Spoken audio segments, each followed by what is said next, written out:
Capítulo 8.4. Agencia y resistencia animal. Hacia una solidaridad de clase. Nota. Las primeras máquinas de la revolución industrial no fueron ni la máquina de vapor, ni la imprenta, ni la guillotina, sino el trabajador esclavo de la plantación, la trabajadora sexual y reproductiva y el animal. Las primeras máquinas de la revolución industrial fueron máquinas vivas. El humanismo inventa otro cuerpo al que se llama humano, un cuerpo soberano, blanco, heterosexual, sano, seminal, un cuerpo estratificado y lleno de órganos, lleno de capital, cuyos gestos están cronometrados y cuyos deseos son el efecto de una tecnología necropolítica del placer. Libertad, fraternidad, igualdad. El animalismo desvela las raíces coloniales y patriarcales de los principios universales del humanismo europeo. El régimen de la esclavitud y después del salario aparecen como el fundamento de la libertad de los hombres modernos. La guerra, la competencia y la rivalidad son los operadores de la fraternidad, y la expropiación y la segmentación de la vida y del conocimiento el reverso de la igualdad. Preciado, año 2014.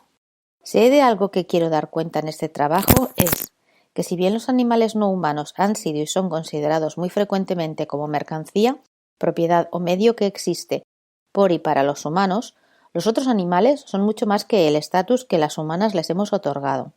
Estudiar sus cuerpos es estudiar también su lucha, su resistencia y búsqueda de la libertad. Para empezar, me gustaría justificar cómo entiendo la agencia y por qué considero vital incluir este concepto en el estudio de los cuerpos no humanos. La agencia, cuyo término original es el anglosajón agency y que también ha sido traducida como agentividad o acción y transformación social individual, Esteban 2013, se refiere a la capacidad de un individuo o grupo de actuar en el mundo. Este concepto trae a debate la cuestión del determinismo de la estructura social, pues la agencia se tornaría, en cierto modo, una vía de escape, un ejercicio de práctica creativa y transformadora frente a la imposición de la estructura y los mandatos sociales. Estudiaré la agencia de los animales no humanos desde los cuerpos, revalorizando lo corporal como espacio de resistencia, pues como señala Esteban, se abre una cita, la acción y la transformación social e individual deben ser consideradas procesos sustancialmente corporales y como tales deben ser analizadas. 2013, página 57. Me interesa incidir también en que no solo los seres considerados racionales, es decir, el sujeto hegemónico del hombre blanco, cisgénero, heterosexual, delgado, funcional, entre comillas, etc., son poseedores de la capacidad de agencia, y que ésta no se expresa únicamente a partir del lenguaje verbal. Mi apuesta aquí es justamente la de mostrar la profundidad con que el sistema de dominación especista condiciona la manera en que observamos a los animales no humanos, y el hecho de negarles sus resistencias cotidianas ante el sistema de dominación especista no es sino consecuencia de dicho sistema de opresión. Como humanas privilegiadas, nos negamos a concederles tal capacidad, por reconocer su resistencia es reconocer su deseo de libertad, su reacción ante la violencia que les imponemos. Los animales no humanos existen por sí mismos y se manifiestan para lograr sus propios fines. Para mí, este reconocimiento e implicación con la otra me lleva a concebir su cuerpo como merecedor de respeto y libertad, y por tanto me obliga a teorizar desde la necesidad de preocuparnos del lugar de poder en el que nos ubicamos en relación a ellos, con miras a generar nuevas formas de relación alejadas de la dominación. El historiador Jason Hribal estudia las lógicas capitalistas de plusvalía, maximización del beneficio y promoción del consumo masivo a partir del trabajo no remunerado de los animales humanos. Sostiene Hribal que su fuerza de trabajo ha servido para construir y sustentar el sistema capitalista a partir de la explotación de sus cuerpos. Frente a otras propuestas teóricas en lo respectivo a la relación entre capitalismo y animales no humanos, en las que los animales son considerados mercancías vivas superexplotadas. Torres 2014. Hribal reconoce a los demás animales como sujetos con capacidad de acción y autonomía, sin por ello ocultar la situación de extrema explotación a la que se han visto y se ven expuestos. Se abre una cita. El uso de mercancías versus trabajadores no es una cuestión de semántica. La primera es una visión desde arriba, una visión desde la perspectiva del capital. La segunda es una visión desde abajo, una inversión de la perspectiva del capital. La primera, en definitiva, ve a los otros animales como objetos. La segunda los ve como sujetos. Reconocer a los otros animales como trabajadores no es una justificación de o para su explotación. Más bien es un reconocimiento de lo que hicieron y de la historia que han hecho. Una vez planteé la pregunta, ¿quién construyó América? Mi respuesta fue que los caballos, bueyes, vacas, cerdos y gallinas lo hicieron. Su trabajo ha sido tan importante en la construcción de este país como el trabajo de las humanas. Es verdad que los otros animales no son esclavos o trabajadores asalariados. Es verdad que son obligados a esta situación, pero esto no hace que su trabajo tenga menos valor de producción, que sea menos significativo o que no sea un tipo de trabajo. El trabajo no remunerado de los animales ha sido la base en la que el trabajo de los humanos se ha construido. Ha proporcionado las condiciones estructurales del crecimiento del capitalismo. Es la fuerza motora detrás de la sociedad productiva moderna. 2012, páginas 153-154. Para Hribal, el rol primordial que han jugado los animales no humanos puede ser analizado desde una categoría de clase social. En este punto propone el establecimiento de una solidaridad de clase entre humanas y no humanas oprimidas. Me parece muy interesante en este punto poner en relación el trabajo no remunerado de los animales no humanos con el de las mujeres que históricamente han realizado y realizan el trabajo doméstico. Federici, 2013. Así como la plusvalía obtenida a partir de la explotación de mano de obra indígena. A estas tres variables podemos entenderlas como acumulación originaria del capital, y es en base a esta explotación no remunerada y socialmente invisible que el capitalismo se configura, enriquece y expande. Afirma Mariana Gómez en su ensayo «Bestias de carga, fortaleza y laboriosidad femenina para el capital», la incorporación de las indígenas chaquenas al trabajo en los ingenios que, se abre cita, además de los jornales inferiores que se les pagaban a las mujeres, existía una serie de ahorros que la patronal se generaba cuando contrataba mano de obra indígena. Ellas, además de ser junto a los niños la mano de obra más barata y flexibilizada, y estratégicamente ninguneada, en los ingenios subsidiaban con su trabajo doméstico a la patronal. ¿Quién construiría las chozas donde los indígenas dormían y vivían? ¿Quién cocinaría al término de la jornada laboral, aun sin contar, como señaló Vidal, con los elementos más indispensables para confeccionar una comida regular? ¿A cuáles trabajadores sino a las mujeres se les podía pagar casi la mitad del jornal diario por el mismo trabajo que hacían los hombres? Páginas 248-249. Algo parecido argumenta Silvia Federici en el 2013, cuando se refiere al trabajo doméstico no remunerado de las mujeres, a quienes el capitalismo ha hecho entender como, entre comillas, un acto de amor, constitutivo del ideal de la buena mujer, madre, esposa y cuidadora.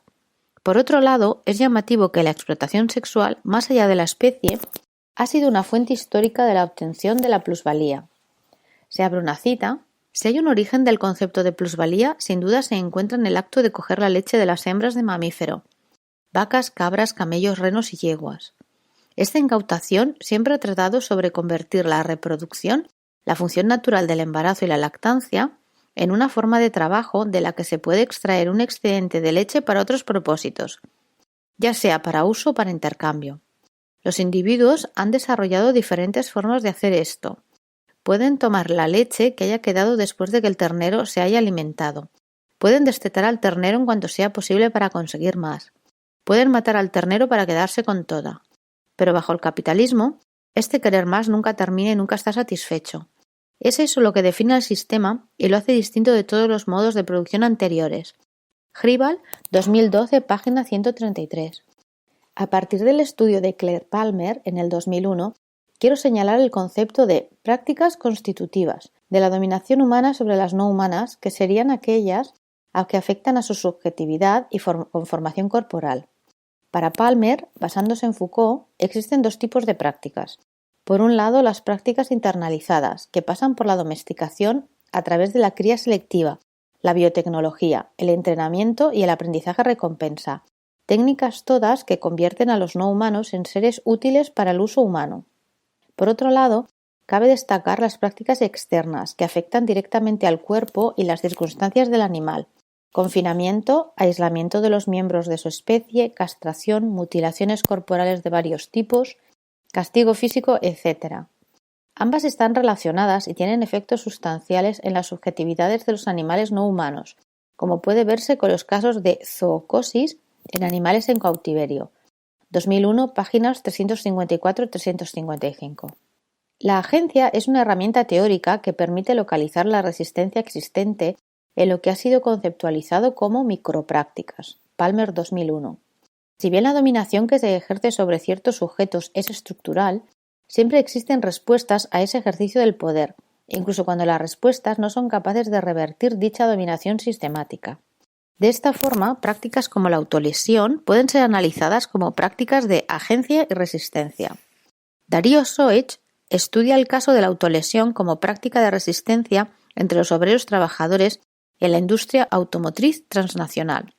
Se abre la cita.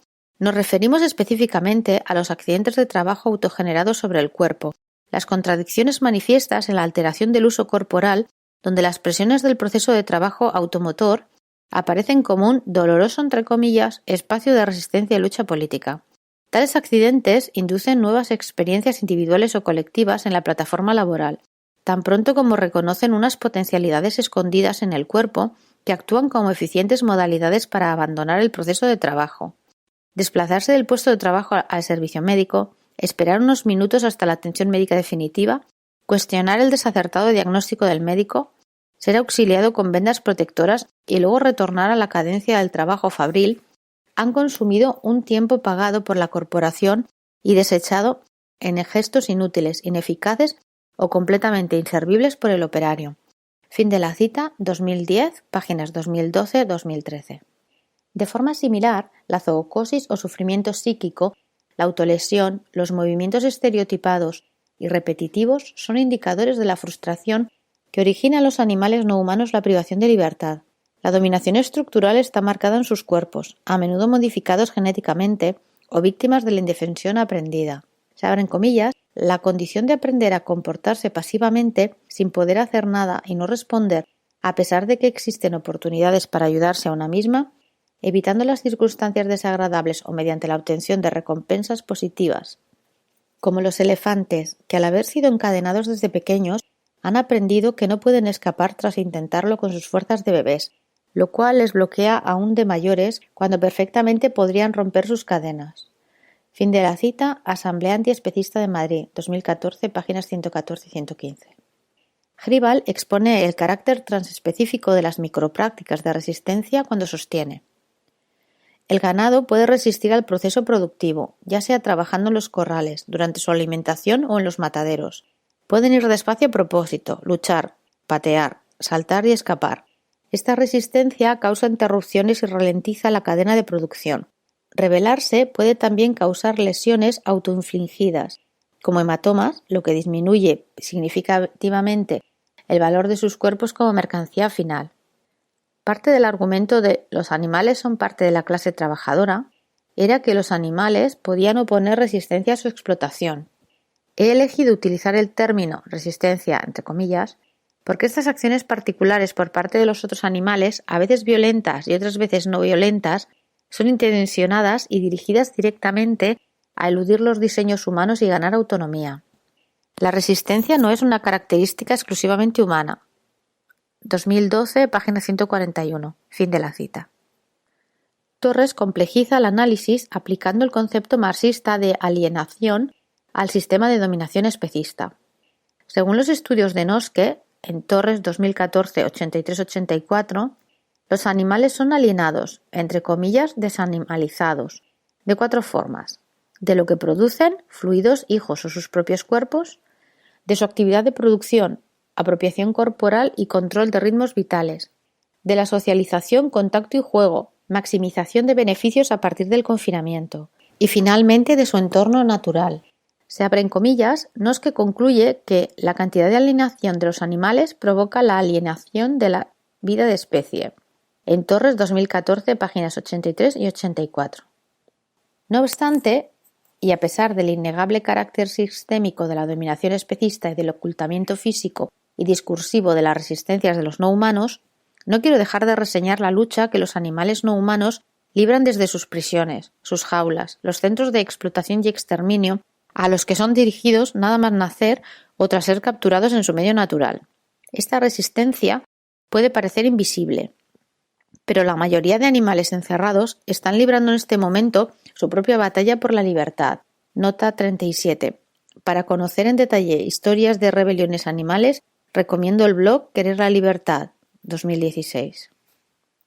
Numerosos ejemplos dan muestra de formas creativas y confrontativas de agencia, como las agresiones y asesinatos a entrenadores o domadores y las fugas de centros de explotación, operaciones en las que a menudo los animales no humanos hacen uso de herramientas o colaboran entre ellos para obtener la libertad. Estas formas de rebelión, a menudo castigadas con mayor violencia o directamente con la muerte, son el ejemplo más evidente del deseo de libertad de todos los animales.